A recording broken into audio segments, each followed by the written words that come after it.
Well, Henning Meyer is head of the European program at the Global Policy Institute, a research body which aims to bring together academics from the social services and business to formulate policies. Mr. Meyer, thank you very much for joining us. We are waiting to hear, we were told we might get a news conference from the European finance ministers.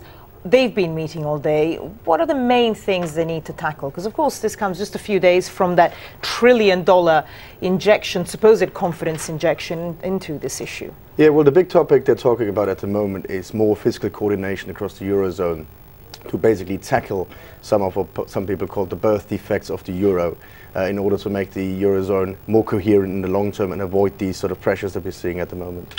Just run us through which birth defects you allude to. Well, the birth defect is that monetary policy is Europeanized, with the European Central Bank setting interest rates and providing the money supply, whereas fiscal policies are still national. And obviously that can lead to different national path dependencies, creating different competitive situations, different price levels, different wage levels.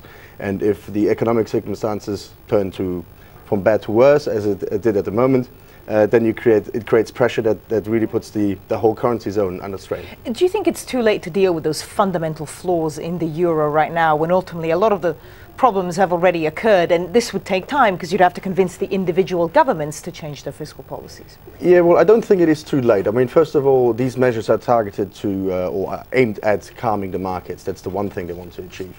But second of all, it's not too late. Some of the measures have already been taken, these bailout funds, and some of the immediate help measures for Greece have already been enacted. So it's not too late to save the Eurozone and to save individual countries. But what this has really shown is that the theoretical birth defect, if you wish so, is not just theoretical, but it's a practical one as well. And this has to be tackled now with urgency. We've seen the euro dip today, the lowest against the dollar for years. How damaging is that? And arguably, is there a silver lining, perhaps better for exports across the Eurozone? Yes, I mean, the value of a currency has always got two sides. I mean, if you devalue relative to, say, the pound and the dollar, obviously that's good for exports, that's good for countries such as Germany, for instance, because their export becomes less expensive. Imports, on the other hand, become more expensive. So in terms of currency value, it's always two sides of the same coin.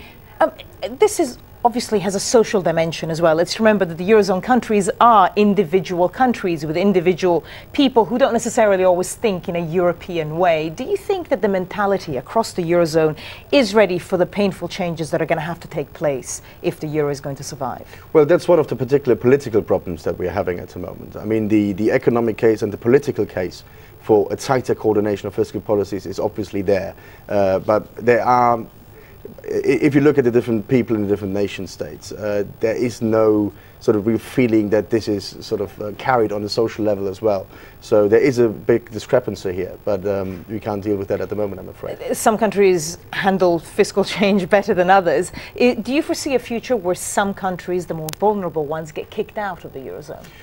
Well, some of the measures that are being proposed at the moment are sort of also measures of how to default in an orderly manner and how countries could eventually leave the Eurozone. But I think it's a bit premature talking about this because there's still a lot to fight for. And as far as I can see, all the major players want to keep the Eurozone intact as it is.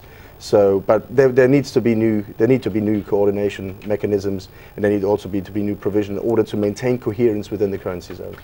Well, the EU finance ministers are meeting right now. We're still waiting to hear what they have to say at the end of their meeting. But for the moment, Dr. Henning Meyer from the Global Policy Institute, thank you. Thank you very much.